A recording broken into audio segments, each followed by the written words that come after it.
Hi friends, welcome to Oremaccha YouTube channel. ఇంగ్లాండ్తో జరగబోయే 4వ టెస్టు ప్రారంభానికి ముందే టీమిండియాకి అయితే వరుస షాకులు అయితే తగులుతున్నాయి. 4వ టెస్టు నుంచి అయితే మరో స్టార్ ఆల్రౌండర్ అయితే దూరం అవడం జరిగింది మోకాలు గాయంతో. ఆ ప్లేయర్ ఎవరు, అదేవిధంగా అతను దూరం అవడంతో అతని ప్లేస్లో ఎవరు తీసుకోబోతున్నారు అనే విషయాల గురించి పూర్తి డీటెయిల్ తెలుసుకునే ముందు మా ఛానల్ అయితే సబ్స్క్రైబ్ చేసుకోండి. పక్కన ఉన్న బెల్ ఐకాన్ మాత్రమే క్లిక్ చేసి పెట్టుకోండి. ఫర్దర్గా మేము వీడియోలు అప్లోడ్ చేసినాం మీకు నోటిఫికేషన్ వస్తుంది. ప్రజెంట్ మన టీమిండియా వచ్చేసరికి ఇంగ్లాండ్తో అయితే టెస్ట్ సిరీస్ అయితే ఆడుతుంది. 4వ టెస్ట్ వచ్చేసరికి జూలై 23 నుంచి అయితే ప్రారంభం కాబోతుంది. ఇంకా 2 రోజులు మాత్రమే ఉందని చెప్పుకోవచ్చు 4వ టెస్ట్కు. అయితే 4వ టెస్టు ప్రారంభానికి ముందే టీమిండియాకి అయితే వరుస షాకులు అయితే తగులుతూనే వచ్చాయని చెప్పుకోవచ్చు. ప్లేయర్స్ అందరూ అయితే గాయాల బెడతోనైతే సతమతం అవుతున్నారు. ఇప్పటికే 3వ టెస్ట్లో వచ్చేసరికి రిషబ్ పంత్కి అయితే వేలికైతే గాయం అవడం జరిగింది. 4వ టెస్ట్లో బరిలో దిగుతాడా లేదా అని అయితే ఇప్పటివరకు అయితే క్లారిటీ అయితే లేదు. పూర్తి స్థాయి ఫిట్నెస్ సాధిస్తే బరిలో దిగుతారని అయితే శుభ్మన్ గిల్ అయితే చెప్పడం జరిగింది. రిషబ్ పంత్ విషయంలో ఒకవేళ దిగకపోతే ధ్రువ్ జురేల్ని అయితే తీసుకునే అవకాశం ఉంది. ఇది ఇలా ఉండగానే ఇద్దరు పేసర్లకైతే గాయం అవడం జరిగింది. ఒకటి వచ్చేసరికి ఆకాశ్దీప్ 3వ టెస్ట్లో ఆడుతున్నప్పుడు వెన్నునొప్పి అయితే గాయం అవ్వడం జరిగింది. ఇంకా పూర్తి స్థాయిలో అయితే కోలుకోలేదు ఆకాశ్దీప్ ప్లేస్లో వచ్చేసరికి బిస్సే అన్సుల్ కాంబోజ్ని అయితే తీసుకుంది. అదే బిస్సే మాత్రం అయితే అఫీషియల్ అనౌన్స్మెంట్ అయితే చేసిందని కూడా చెప్పుకోవచ్చు. అదేవిధంగా మరొక ప్లేయర్ వచ్చేసరికి జస్ప్రీత్ బుమ్రాకి రెస్ట్ ఇచ్చి అతని ప్లేస్ హర్షదీప్ సింగ్ని తీసుకోవాలని అయితే చూసింది. కాకపోతే హర్షదీప్ సింగ్ వచ్చేసరికి ప్రాక్టీస్ సెషన్లో అతనికైతే బంతి బలంగా అయితే తాకింది. అతను కూడా గాయం నుంచి అయితే పూర్తి అంటే కోలుకోలేదు. అతనికైతే 10 నుంచి 15 రోజుల పాటు అయితే రెస్ట్ కావాలని అయితే వైద్యులు అయితే సూచించడం జరిగింది.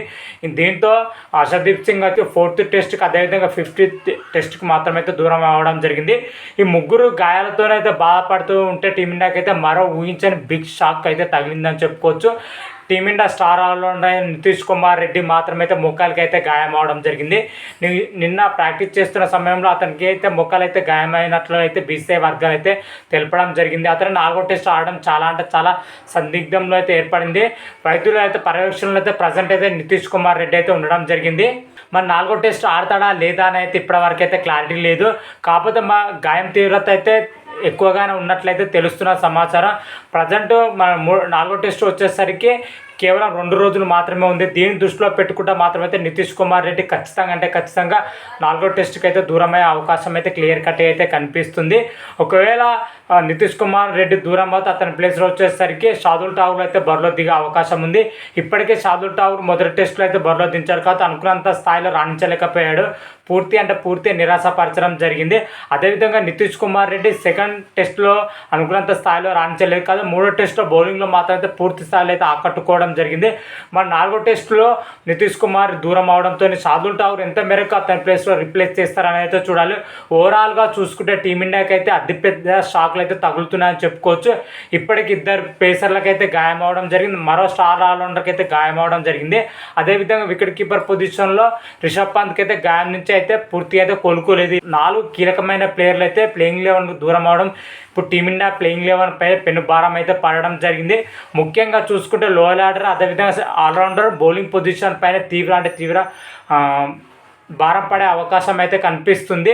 ముఖ్యంగా ఈ పొజిషన్లో టీమిండియా మరి ఎంత మేరకు రాణిస్తానని అయితే చూడాలి. ఈ 4 ప్లేయర్లు దూరం అవడంతో ఇప్పుడు ప్లేయింగ్ లెవెల్లో చాలా సంక్లిష్టంగా అయితే ఏర్పడింది.